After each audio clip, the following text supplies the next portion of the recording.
자, 오늘 여러분들과 함께 이 사도행전 13장 말씀을 한번 살펴보겠습니다. 사도행전 13장부터 굉장히 의의가 있는 것은 사도행전 1장부터 12장까지가 예루살렘 교회가 중심이 되고 또 베드로가 중심이 된 것이 내용이었다면 13장부터는 안디옥 교회라고 하는 이방 교회가 중심이 되고 또 이 사도 바울이 중심이 된 내용이라고 할 수 있겠습니다. 안디옥 교회는 1절부터 3절까지 보면 놀라운 것이, 여기 보면 이제 리더자들이 쭉 있는데, 바나바, 또 시므온, 또 루기오, 또 마니엔, 사울, 이렇게 5명의 안디옥 교회 리더자들이 있었는데, 이 중에 성령께서, 성령의 일을 위해서 따로 사람들을 이렇게 세우라. 그래서 바나바와 사울이 세워주는데, 이 사람들을 좀 파송해라, 보내라 라고 말할 때 기꺼이 기쁜 마음으로 보냈던 교회가 안디옥 교회였습니다.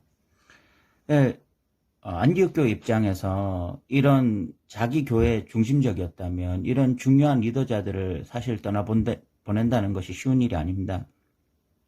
누구라도 자기 교회 목사님, 또 지도자가 훌륭한 사람이기를 원하고 그 사람과 평생 하기를 원할 텐데, 이렇게 기꺼이 바나바와 사울을 따로 보내고 안수해서 보낸다는 것이 안디옥 교회가 이미 이렇게 성령에 인도받는 교회, 그리고 땅끝까지 복음 증가하는 그런 교회의 어떤 그 모습을 이미 갖추고 있다, 이렇게 좀 보면 좋을 것 같고요.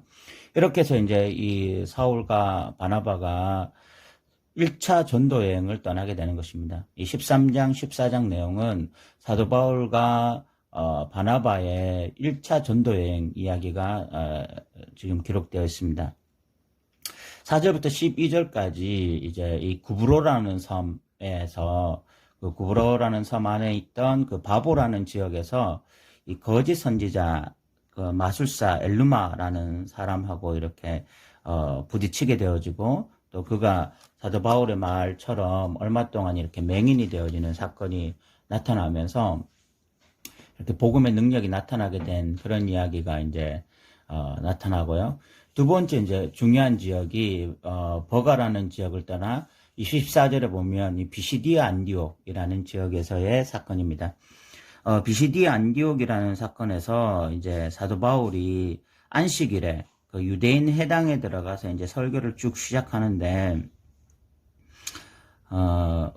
여기 지금 17절부터 보시면 애굽에서 노예되었던 시간들, 그리고 가나안 땅을 정복한 시간, 그리고 사무엘 사사시대, 그렇게 또 사울이 첫 번째 왕이 되고 다윗이 왕이 되고 이런 이야기들을 쭉쭉 하면서 25절에 보면 이제 이 세례 요한의 이야기까지 하고 있습니다.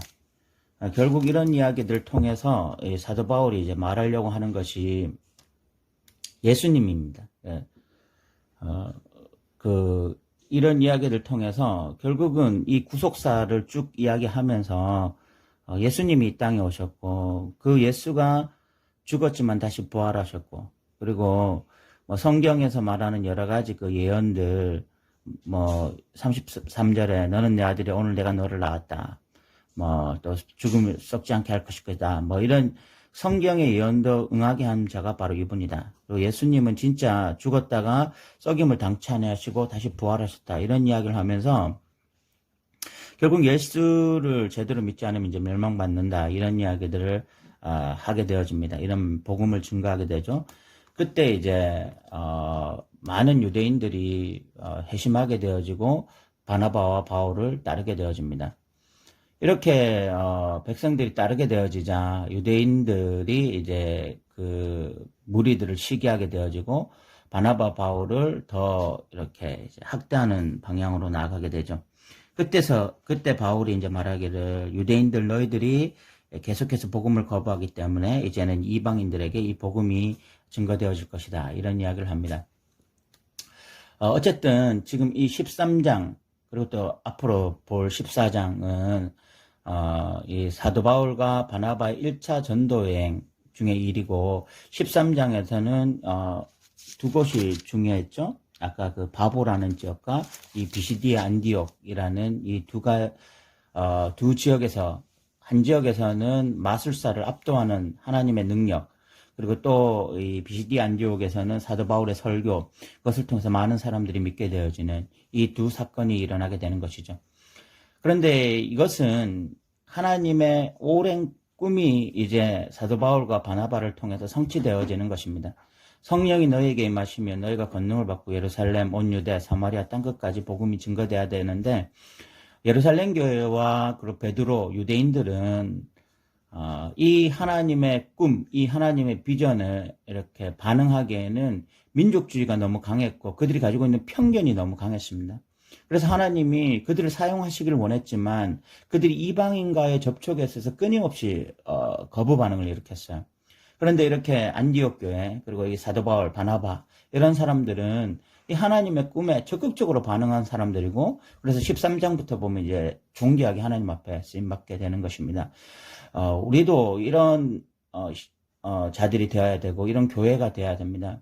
지금 이 시대에 하나님이 우리에게 원하시는 건 역시 땅끝까지 복음 증가하는 일이 될 텐데, 지교회 중심주의에 빠지고 뭐 대형 교회와 이런 것들에 빠지고 그렇게 해서 결국 이렇게 큰 하나님의 비전과 역사를 바라보지 못하면 지금도 여전히 뭐 자기 교회 안에 일어나고 있는 작은 문제들에 대해서 연연하면서 뭐 그런 것들 때문에 불안해하면서 신앙생활하는 그리스도인들이 너무 많거든요. 우리가 좀 더 넓게 이 사도행전을 보면서 좀 더 넓은 하나님의 어떤 교회, 그리고 하나님의 어떤 열방을 향한 꿈, 이런 것들을 좀 반응할 수 있는 자들이 되기를 소망해 봅니다. 들어주셔서 감사합니다.